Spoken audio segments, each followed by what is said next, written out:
Hi, it's Uncle Joe, and this episode is known as Trouble in Paradise. Why do I call it Trouble in Paradise? A, when your guests who he was counting on to show up don't show up, and B, I forgot all the script, so we're winging it today once more, which drives usually the director half batty. Anyway, but I do have such a great crew that some of them are actually going to get interviewed today, and we're just going to have some conversation about politics and opinions. And so my first guest is here. This is Lynn Likens, right? And Lynn is a crew here and a very established individual, I would say, also, in a sense of she's a very I like her because she's opinionated, which in this type of field, this is a good thing to have. So I'm going to start off with conversation. Oh, Lynn, you had a question before we came on air. You remember what that question was? Yes, it was why do you call it Uncle Joe's Trailer Park? Okay, so way back when I was going to school at Southern Oregon University, I hope I could say where I was. And for a time, I was a internet DJ. And so I was looking for a name for my show. And I was thinking, well, what could be the most hokiest thing I could call a radio show? Well, let's see. My persona, I would say I'm not a father, so I can't use any father names, like Daddy-O or anything like that. But I am an uncle, and I used part of my name, which is Joseph, so it became Uncle Joe. And then I said, oh, well, I'm kind of like, I live in a fifth wheel while I'm going to school. And I said, well, trailer park. And then, because you never know what's going to be like in a trailer park. You might have Joe Hick over here and Joe, not Joe, but Susie, sophisticated, but I'm in a trailer right now type of thing. So it's kind of mixture. So when I came time to say, well, what are you going to call your video production show? And I go, well, I like the Uncle Joe. And I think it was, I was saying, I don't know if I could call it trailer park. I may have to call it something else, but something that's still kind of like, you never know what you're going to get out of something. And I think it was Dorothy and David and Nina, they're going, well, you know what? Why don't you, something like RV? Oh, RV park. So that's where the name came, Uncle Joe's RV Park. Oh, So, that's very interesting. yeah, it's And so you think at RV parks or trailer parks, there's more of a, a possibility to get Susie sophisticated with Joe Camel? Or do you feel Joe Camel's good. do you feel that generally anywhere in life that can happen?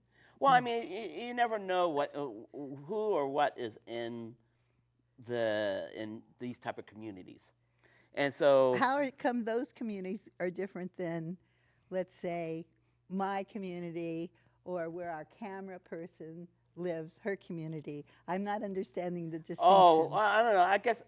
I guess my perspective is, and of course, this is opinion, which could be wrong, could be right, could be neither. Sometimes facts are opinions also. Well, yeah, So, some yes, facts can everything's facts are kind of up facts, in and the then air. Everything's yeah, up in the air, well, yeah. But what really. I'm saying though is from my perspective, is just like you may have a different mixture of people, and it just seems like when you go into a house is kind of like very soundproof, so you don't hear as much coming from a house as you would hear coming out of a trailer, you know. And so, oh, listen, this trailer over here is playing heavy metal. Oh, this trailer over here is playing classical music. Oh, this trailer. So it's kind of like a different persona of noise that comes from trailers. It gives you an idea that it's not all the same type of mixture of people. And so, that's my perspective, and it doesn't mean it's reality. It just means that's Yeah. Have that you lived in a trailer park? Have I actually lived in a trailer park? Yeah. Other than living in the fifth wheel Yeah. on my family's, I Yeah, call it the that compound that because they doesn't had count. different structures on the land. No, actually, I haven't. So I trailer parks visit a kind lot of people though in trailer parks, so that's again, perspective in is only as much as perspective. reality So is. much about trailer parks. Okay. Well, you never That's know. I crazy. might end up living in a trailer park sometime in the future. So my perspective may even change even more radically as it gets to that timing. Well, maybe less radically, Oh, okay. because I think they have kind of a mystique for you, like there's going to be different people there than it's going to be in anywhere. Well, I think even states kind of give me a kind of a mystique. Like Arizona kind of gives you the mystique of, like, you know, uh, there's like the Rugged Grand Canyon, individuals, yeah, and I outdoorsy. actually have family in Arizona, Hmm. and I love them. I don't talk to them often as much as I should, but and my mother and father actually lived in Arizona for a piece. My mother was a nurse on a Navajo reservation for 1 or 2 years, which Oh, interesting. really kind of changed their perspective, and it changed my perspective about Native Americans. Hmm. Not that I was thinking, that everyone when you watch like the movie versions, uh, they're unreasonable or anything like that. They're actually really, really just like average people, but unfortunately, some of their culture has been changed because of the Anglo Saxons. The people who came in and took over the land and basically put them on land that. And this is one of my pet peeves. The government puts Native Americans on property, saying, "Now we're going to give you this property for you to be on, and we'll take care of you with, placing them under the Land Management Bureau of Land Management, kind of like their oversight. And then if they find mineral or they have use for the land, they go and they take the land away from the Native Americans. You know what? We're going to use this, or we're going to take gold. We found gold or uranium on your property, so we're going to take this out." And Well, they're doing that today too, only oh not to yeah, Native Americans with the pipeline that they want to come down yes, for Standing Rock. it's a different country than us.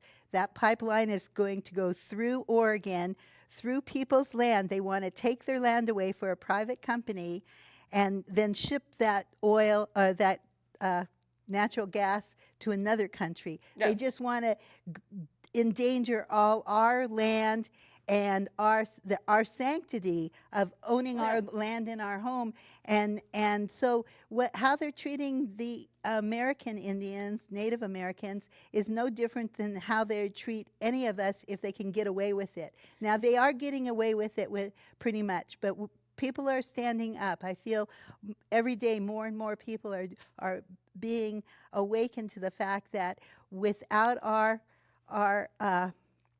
interaction in our government. So many of us have just been too busy to interact in our government. Our government, the people that have come to interact with it are not us. They're big corporations. They've pretty much bought our government, but it wasn't their fault because that's what corporations do. It was our fault for letting our representatives not represent us because they don't know who we are. So the more involved we are, the more our democracy will belong to us. And I think so it doesn't work to blame someone else. The fault lies in if you don't know what's happening and you're not voting. That's the minimum requirement to be a good citizen in this country. You can salute the flag, but that will not change the country. Read a newspaper, read 10. Go on the internet and pay attention. Have an opinion. Maybe it's wrong, maybe it's right, but at least it's yours. And be open to other people having an opinion. Just because their opinion is different doesn't make them an enemy. It makes them interesting. And want to know their opinion, and you'll be a better person for it. Well, you're stealing a lot of my thunder, by the way. There's But more thunder. okay. Well, let's see if I can add a little rain. So I think a part of this is communication. And from my view is we don't really have news anymore. We have commentary. And I'm not going to mention him, but anyway, I remember this one commentator. He had somewhat of an opposing opinion on the thing, and the guy says, "Well, at least I know I'm biased." And the commentator says, "Well, I'm not biased." I'm saying, "What? Your show is nothing but commentary. How can you not be biased?" And so at least they're having people. But I think a lot of times in the news things, people say, "I'm offended." Okay, fine, you're offended. But let's at least talk about why you're not. But some people, they get offended and they walk away, or they go into their own little shadows or their own little group, and there's no communication anymore. And our government does not communicate.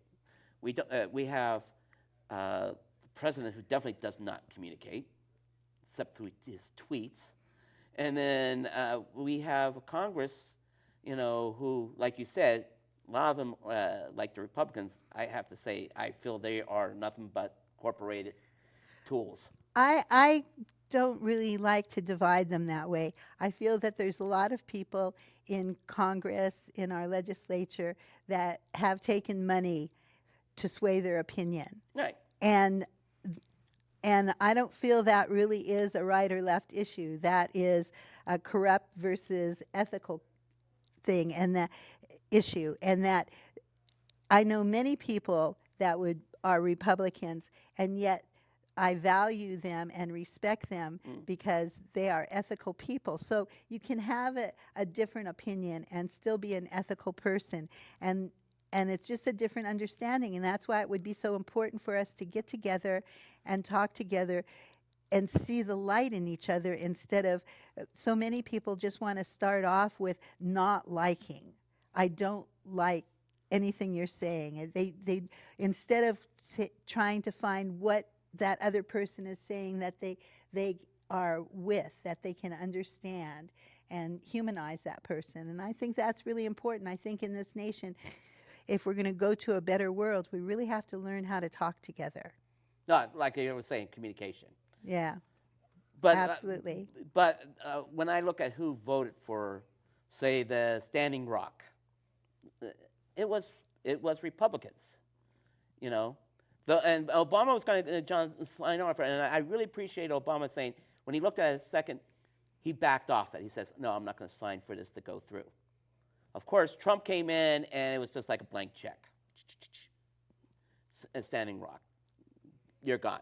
They're going to build whatever they want. And I just remember reading some other people's, and Facebook, I know it's the new evil, but I had one guy reply to a post I had, and he goes, "Well, I'm trying to teach my children to respect the law, and the law says they could do that." I said, "Unfortunately, because Standing Rock was Native American property, I was saying that's white man law that you're using on." And the reason why I look at the Native Americans getting a little bit more abuse than, say, people outside of that is the U.S. government made a treaty with the Native Americans saying, as long as we hold this treaty, this is our peace. When you take property away for, say, that Canadian company that go through Standing Rock, what you're doing is you're breaking that treaty. The government is violating itself. And unfortunately, I also remember eminent domain was changed by the Supreme Court. And David Souter said, "Well, I think this is a good thing." He wrote some kind of opinion where he said that, it was allowable for people to take. It used to be the government would take land from you and give you fair value if they were going to say, "We're going to build a highway through your property" or something like that. Well, that Supreme Court decision way back when was saying if someone can make more money with your property, they could take that property away from you and give it to this people, which was a totally different aspect than what the original law was set up with. It's just that if I could prove that, Lynn, you know what, I could turn your house into a bakery and make $15,000 more, I could challenge you to take your house away and put a business where your house is. I think a lot of our laws have kind of gone against us, the regular people, like the forfeiture law, where if the police, if you're traveling and you've got a large sum of money, the police can take that money because they assume that you got it in a bad way. And even if you prove, I mean, a lot of people have been arguing that. And I think what happens is that if it hasn't happened to a person themselves, that they just go, ugh, and they don't get excited until it happens to them. So we really need some people with more forethought that can see it happening to other people and think, well, this isn't right. I could be next. Right. You Right. really need more people with forethought. And I think it's very important for people with forethought and with any type of intelligence to step forward and really take the mantle of democracy on. And that's exactly what Bernie Sanders said. And that's why we have so many people in Congress now that have never been there before. And we were having quite the laugh the other night because the most popular people are a Jew and a Muslim. and a kid, Alex AOC, just a young person. So things are changing. We're having a great paradigm shift, and I think it's a wonderful thing. And the more we do it, the better off we'll be. And it's just brought about by people paying attention. Well, I think one thing that Trump really did was he made it. He made people want to put some people who haven't been in there before in there. A lot of He was very motivating to get people up and out, and they were Thanks. bolting upright from a dead sleep going, what? So yeah, he worked really good. Can I share with you something that I'm doing locally? Oh yeah, sure. Go ahead, please. Because I think it's really important to be aware on a global scale, on a local scale, but there's certain things that we as people can do. And I know our camera crew there is aligned with Pachamama, and they do wonderful things about food waste. And in talent, we have wonderful groups that are working with sequestering carbon in your home garden to help bring down those CO2 levels. There's things that can be done. And one of the things I do is I'm with Talent Zero Waste, and what we are promoting is a Bring Your Own to Go campaign. So a lot of us like to eat out, and we go and we eat out, and we have leftovers. And that's thousands and thousands of leftover containers that we have our food put in, and we bring it home, we take it out, and eat the food and throw the container away. That is a one-use container. And Talent Zero Waste is all about getting over one-use containers. If we just got over that, we would be so much better. And so we support Bring Your Own to Go campaigns.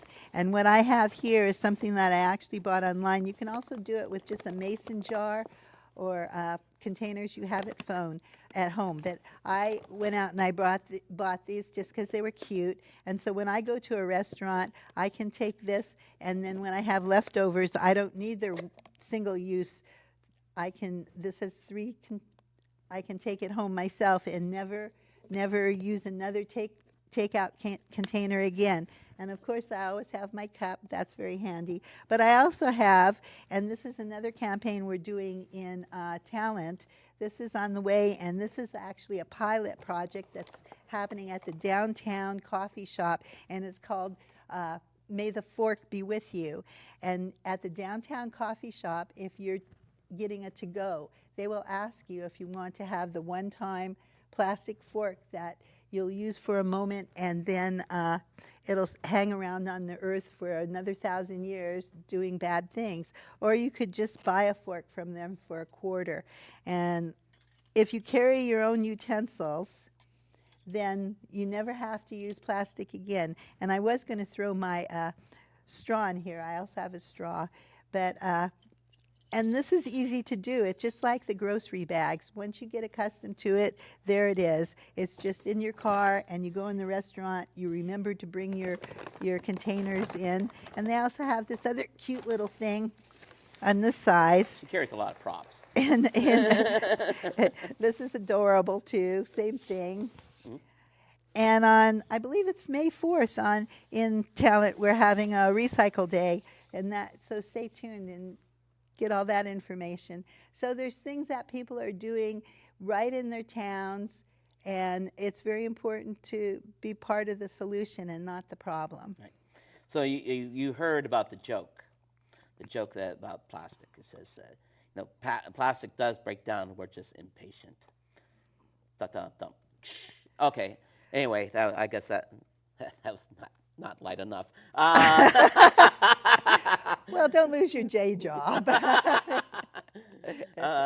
In fact, in our country, surrounding our country, in the ocean is a microfiber haze. And these are itty-bitty little fibers that you can't see, but that the small crustaceans and whatnot are eating. And now they found that plastic fibers are in our food, in our salt, and in us. Right. We are pooing plastic fibers. So no wonder the sewage systems are backing up. I think, yes, totally. I don't think your liver really likes plastic fibers, but anyway. I just imagine it says, no, I'm not going to go down. I'm not going to go down that street either. Okay, anyway.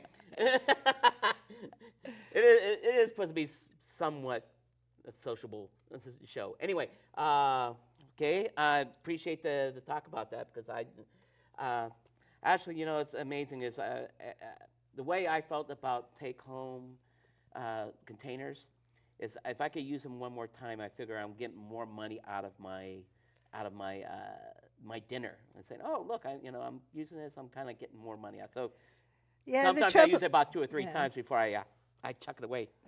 But anyway, it's still chucked away eventually. Well, somewhere. the thing is, it gets chucked away, but where is away? There's no away.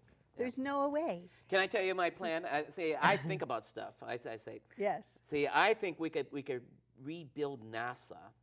Only this is what we do. We build spaceships. We fill up with all our trash and stuff, and we wait for the time. We don't even have to wait. We just shoot it off in space towards the sun. And see, it'll never reach the sun. Why? Because it'll melt before it actually hits the sun. And, so we're shooting trash off into space. And then we could get all the aliens mad at us, too. Like, oh, look, they're not satisfied with their own planet. They have this planet. Talking about the trailer park, they're ruining everybody's now. But I think that would be a great, and then you could take all the cars that are rusting away in the junkyards, and we just melt those down and we make more spaceships out of them. So export more plastic. To the sun, yes. Yes.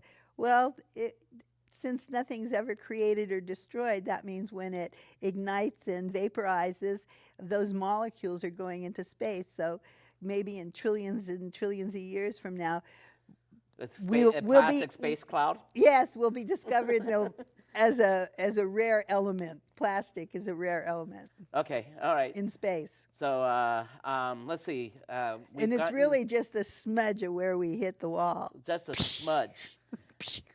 Well, like I say, I don't know. I think you get a pretty good vapor. I don't know. Or maybe we'll be lucky it just hit Mercury and it kind of just stays on the cold side for a while. I think we take the plastic, we can make it into fence posts and various lumber objects and things that are meant to stay around. I don't like the idea of making it into roads, though. I feel like coating the earth in plastic is actually a bad idea because the earth, it's an organism, it has to breathe. This highway is brought to you by DuPont. Right. By leftover toothbrushes. Okay, so we're getting close to the mark. I guess we've filled up the half an hour. Are we already? No kidding. Yeah, okay, so well, we're good. So anyway, the thing I also it's funny you should mention about that because there is a machine that takes plastic, melts it down into like a shape of cinder blocks.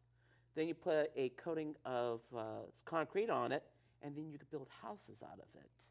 Right. And I'm going, well, why aren't we having this do this more? I mean, we could rebuild Haiti. Just give them one, and we. I think it's because it's money. The way buildings done now, they're all entrenched in that, and to change, they lose money. So it is money to make it. money has anchored us to a past that is killing us, and we're going to have to let go of that addiction, because money's okay, but if you're so addicted to money that you're going to blight a whole city to make more money when you remove your factory, what's wrong with you? Right, right. You know, what's wrong with you? Right. I mean, money is just another thing. It isn't the only thing. Right. And it isn't the most important thing. If there's money there and food there, if you have no food, money is not important at all. Okay. Well, good. I appreciate that. We're down to 2 minutes. Okay. So you got any other rant you want to go into before we go? Oh, just one, just one. Okay, go ahead. That's why I want to say how wonderful it is to have this ability to be on a TV station, Oh, yes. to do what we want to do it badly, to do it better, to do it the best. Like, I really appreciate that, and I appreciate all the people that come out to do it with us. And it's a great group of people, and you can call Charles, and you can become a producer, and you too can go live on TV. Listen, if I can have the show where I bring my crew in, help with and stuff like that, you two could come on here. I know there's a lot of people who have a burning passion to talk about. And this is the great place to do that. This is our community for our station. Come in here, you take a class, do volunteer time, and you can put your show on. And you could talk about your passion. Your passion could be peanuts, dogs, how to use CO2 for stuff. And I'm getting this line, I should be wrapping up. Anyway, I'd like to hear your response. I have an email called Uncle Joe's RV Park, and there's like dots in between there. Someday I'll be able to tell my host how to put it on there, and we're going to have to get going because we have to do the outro, so we can fit this into a half-an-hour time slot. Anyway, I think let's go right into the intro. Is that okay? Is we going on for it?